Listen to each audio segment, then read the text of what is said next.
बिस्मिल्लाहिर्रहमानिर्रहीम।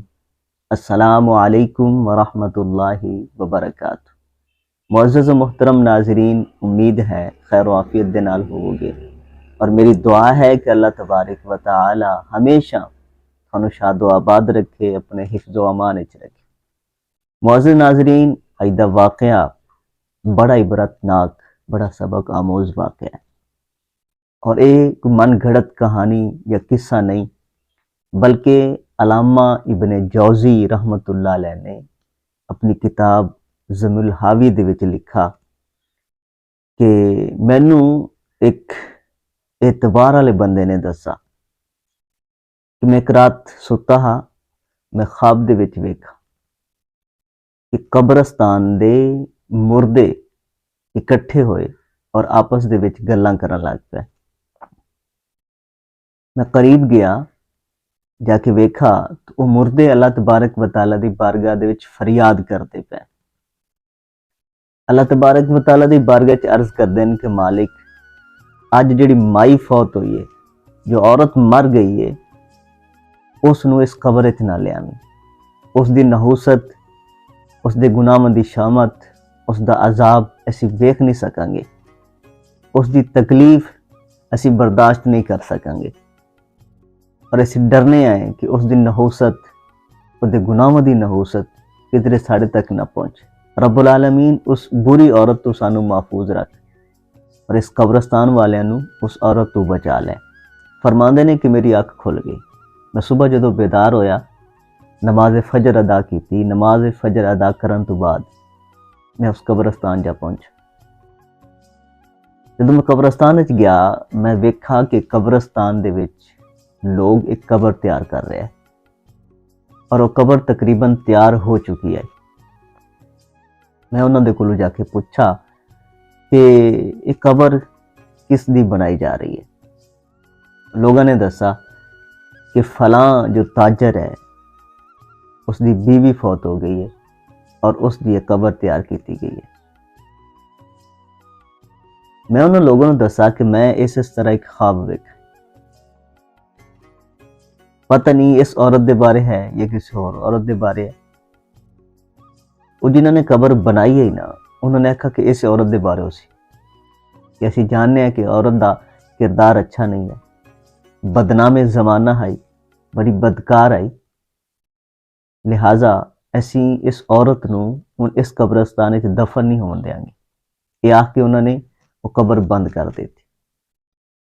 थोड़ी देर तो बाद चंद बंदे आए, उन्होंने पूछा कि कबर तैयार हो गई। इन्हें आखा नहीं हुई, ऐसी कबर कड्डी है, खुदाई की है, लेकिन थलों पानी निकल आया, कीचड़ निकल आया, नमी आ गई, लिहाजा इस जगह ते कबर नहीं बन सकती। तो लोग वापस चले गए, नाल वाले कब्रस्तान च गए। जदों उत्थे गए तो उन्होंने भी इनकार कर दिता, क्योंकि उन्होंने तक भी गल एक खबर पहुंच चुकी है। उन्होंने किसी तीसरी जगह ते जाके कबर बनवाई। जदों कबर बन गई तो एक ऐलान होया, एक शोर उठा कि जनाजा आ रही है, जनाजा आ रही है। फरमांदे ने कि मैं भी करीब गया तो जनाजा बड़ा लम्मा चौड़ा जनाजा हा, बड़ा शानदार जनाजा हा, बड़े लोग शामिल होए जनाजे के नाल। मैं भी जाके खड़ा हो गया, नमाज जनाजा अदा की।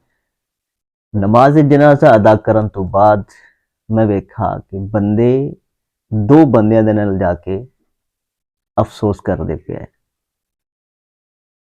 मैं जदों करीब गया, लोगों को पता किया, पूछा तो उन्होंने दसा कि एक उस मरन वाली दा बेटा है, दूसरा उस मरन वाली दा शोहर है।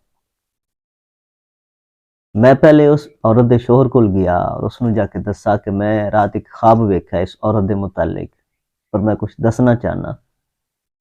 लेकिन उस बंदे ने, उस ताजर ने, उस मालदार ने, इस औरत दे शोहर ने ख्वाब सुनन तो इनकार कर दिता। फरमांदे ने कि मैं उसके बेटे दे करीब गया और उसने जाके दसा कि रात इस तरह मैं तेरी मां दे मुतालिक एक ख्वाब वेखा। वो नौजवान आखन लगा कि चलो साइड ते होके गल करते हैं। वो मैनू तन्हाई च लै गया और उत्थे जाके आखा कि हुण तुसीं मैनू दसो। फरमाते ने कि मैं उन्होंने रात का ख्वाब बयान किया तो वो नौजवान आखन लगा कि मेरी माँ दे विच कुछ बुराइयां आईयां। मैं जानना कि मेरी माँ शराब पींदी आई, मेरी माँ गाने सुनदी आई, मेरी माँ औरतां ते और मर्दां ते बोहतान लांदी है। लेकिन ये एडे वड्डे गुनाह नहीं है जिन्हां दी वजह तू कब्रस्तान दे मुर्दे भी पनाह मंगदे पे। ਇਹਦੇ ਵਿੱਚ ਜ਼ਰੂਰ ਕੋਈ ਵੱਡੇ ਐਬ ਹਨ। तो आखन लगा कि साढ़े घर दे विच एक औरत है, 90-95 साल उसकी उम्र है। मेरी माँ की दाई आई, मेरी माँ की पाला पोसा मेरी माँ ने उसने मेरी माँ की खिदमत कर दी है, चलो ਉਹਦੇ ਕੋਲ ਚੱਲ ਕੇ ਪੁੱਛਨੇ ਆ। फरमांदे ने कि ਉਹ नौजवान मैंने अपने घर लै गया, एक कमरे ਦੇ ਵਿੱਚ बिठाया, उस औरत ਨੂੰ बुलाया और उसके सामने जाके एक कहानी बयान की थी ख्वाब वाली। तो औरत आखन लगी कि बेटा तेरी माँ बड़ी बदकार आई, सिर्फ शराब की हद तक नहीं, सिर्फ गाना की हद तक नहीं, बुहतान की हद तक नहीं, बल्कि इस तो भी गई गुजरी है। बहुत बड़े बड़े ऐब है उस औरत दे विच। मैं बेटा उसनू बड़ा समझानी है लेकिन और औरत बाज नहीं आई, राह रास्ते नहीं आई और इस हालत दे विच इस दुनिया तो टुर गई है। उस नौजवान नू आखन लगी कि बेटा अगर तेनू बुरा ना लगे तो मैं तेनू तेरी माँ दे 3 ऐब दसांगी, 3 गुनाह जो वड्डे उसने दुनिया ते कीते। उस नौजवान ने आखा दस। आखन लगी कि उसका पहला गुनाह आ सिर्फ वो शराब नहीं पींदी बल्कि शराब तो हट के हर रात वो 1 या 2 बंदियां दे नाल बदकारी करती है। अगर एक ते मुतमन नहीं हुई तो दूसरा मंगवा लेंदी, लेकिन हर रात उनका ये शुगल इस तरह जारी रहता। बेटा जो तू जवान होने लगा तो उस औरत ने तेनू शहवत की नजर नाल वेखना शुरू कर दिता। मैं वेखा कि उसकी तेरे ते भैड़ी नजर आई, तेनू भी उस नजर नाल वेखदी है। तो मैं उस औरत को समझाया कि तेरा बेटा है, बच्चा है, बाज आ जा। तो आखन लगी कि नहीं अम्मा, मैं इस तो बगैर रह नहीं सकती, तू किसी तरीके ना साडा मिलाप करा दे। मैं उन्होंने बड़ा समझाया लेकिन वो औरत बाज ना आई। फिर उसने अपनी एक लौंडी नू भेजा, बाजार दे विच एक खत लिखण वाला हा, पेंटर आ जिहड़ा खुशखती दे नाल खत लिखदा हा, उसदे कोल उसने अपनी लौंडी नू भेजा और उसदे कोल उसने खत लिखवाया और बगैर ना लिया उसने आखा कि उस नौजवान के मुतल्लिक खत लिखाया कि यह नौजवान एक दुशीज़ा तेरे ते फरेफ्ता है, इश्क की हद तक तेरे नाल प्यार मुहब्बत करती है और तेनू मिलना चाहती है तन्हाई दे विच। वो खत लिया के उसने तेरी माँ नू दे दिता। तेरी माँ ने वो खत किसी तरीके तेरे तक पहुंचा दिता। तू जो खत पढ़ा तू जवानी की दहलीज से कदम रखता पिया, नवे नवे जज्बात है, बच्चा है, तो ये चीज़ अच्छी लगी तेनू, तू हाँ कर देती। जो तू हाँ कर देती तो तेरी माँ की खुशी की इंतहा ना रही। उसने मैनू आखा कि माँ इनू किस जगह पे बुलाना चाहिए। मैं आखा मैनू की पता। खैर उसने तेरे वास्ते एक मकान किराए ते लिया, उसके बाला खाने दे विच उसने थानू मिलन दा आपस दे विच इंतजाम किया और उस कमरे नू, उस जगह नू उसने बड़ा मुअत्तर किया, खुशबूदार माहौल बनाया। उस जगह ते उसने खाने का और फ्रूट का बंदोबस्त किया, शराब का बंदोबस्त किया। उस तो बाद उसने मैनू आखा कि माँ मेरे बेटे नू जाके आख कि जिहड़ी लड़की तेनू मिलना चाह रही है वो बिल्कुल कम उम्र है, दोशीज़ा छोटी उम्र की है, लिहाजा उसने जिस जगह ते तेनू मिलना है उसने तेनू अंधेरे दे विच मिलना है। रोशनी तो डरदी है और उन इस चीज़ का भी डर है कि किधरे थोड़ी दोवां दी बदनामी ना हो जाए, तेरी भी तेरे माँ बाप के सामने बेइज्जती ना हो और उस औरत का भी राज, उस बच्ची का, उस नौजवान लड़की का राज भी फाश ना हो। इस वास्ते उसने एक शर्त रखी है कि जो तेनू मिलेगी तन्हाई दे विच तो वो रोशनी दे विच नहीं मिलेगी बल्कि अंधेरे दे विच मिलेगी। बेटा जो मैं तेनू आके दसा तो तू ये शर्त कबूल कर ले, मंजूर कर ले। तेरी माँ बड़ी खुश हुई। आखिर वक्त तय होया, थोड़ा मिलाप होया, तुसी उस जगह ते मिले और सारी रात सुबह तक इस हालत दे विच तुसा गुजार दित्ती और सुबह सहरी तक यह सिलसिला जारी रहा।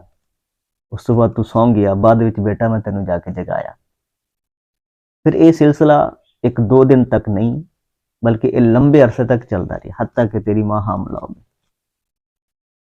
लेकिन सिलसिला जारी रहा इसी तरह, आए दिन मिलते रहे, काम चलता रहा। मैं उन्हें बड़ा समझाती रही लेकिन वो बाज ना आई।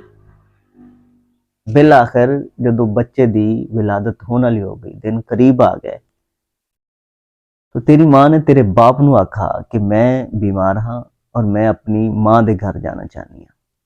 उसने इजाजत दे दी थी। मैं ते तेरी मां तेरी नानी के घर चले गए।